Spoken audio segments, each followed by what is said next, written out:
আজকে আমাদের যে আলোচনা, এখানে একটা নাটকীয় ঘটনা ঘটেছে, আপনারা হয়তো লাইভে দেখেছেন। যে আমরা ভেবেছিলাম প্রথম যে ইস্যুটা ছিল আদালত বিকেন্দ্রীকরণ, অর্থাৎ উপজেলা পর্যায়ে বিচারকে দোরগোড়ায় পৌঁছে দেওয়ার ব্যাপারে আমরা ভেবেছিলাম এটা খুব সহজে এটা পাস হবে বা সহজে সবাই ঐক্যমত্যে পৌঁছাবো। তো বেশিরভাগ আলোচনা যখন পজিটিভ ছিল, আমরা ধরে নিয়েছিলাম যে এটা সবাই একমত হবেন।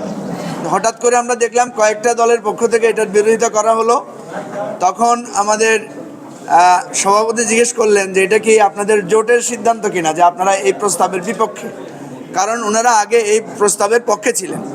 ওনারা বললেন যে এটা আমাদের জোটের সিদ্ধান্ত। তা আমরা তো ভাবলাম যে আজকে এটা তো আর পাস হবে না, কারণ এটা আমাদের একটা অঙ্গীকার ছিল যে আদালত উপজেলা পর্যায়ে নিয়ে যেতে পারলে মানুষের বিচার প্রাপ্তির এবং বিকেন্দ্রীকরণের সুবিধা হবে।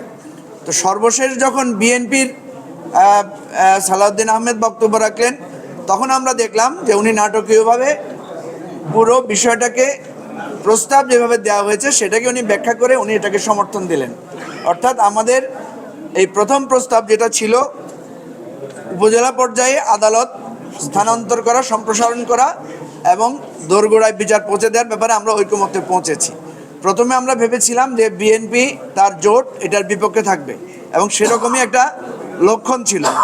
তো আমি স্পেশালি আজকে সালাউদ্দিন ভাইকে ধন্যবাদ দিই, কারণ উনি বলেছেন যে ওনাদেরকে নাকি ধন্যবাদ দেওয়া হয় না।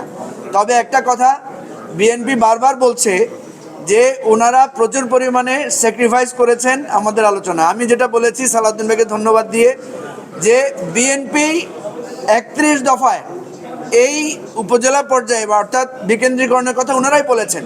সুতরাং ওনারা বরং স্যাক্রিফাইস করছেন না, ওনাদের আলোচনাটাকে আমরা করছি এবং আমরা এটাকে সহযোগিতা করছি। পরবর্তীতে যে আলোচনাগুলো হবে সেটা আপনারা শুনবেন। অর্থাৎ প্রথম পর্যায়ে আমরা ধন্যবাদ জানাই যে আজকে একটা সুন্দর আলোচনা হয়েছে, উপজেলা বিকেন্দ্রীকরণের বিষয়ে আমরা ঐকমত্য হয়েছি। আমাদের কমিশনের যিনি সভাপতিত্ব করেছেন উনি এই ব্যাপারে সুন্দরভাবে আমাদের মতামত নিয়ে সিদ্ধান্তটা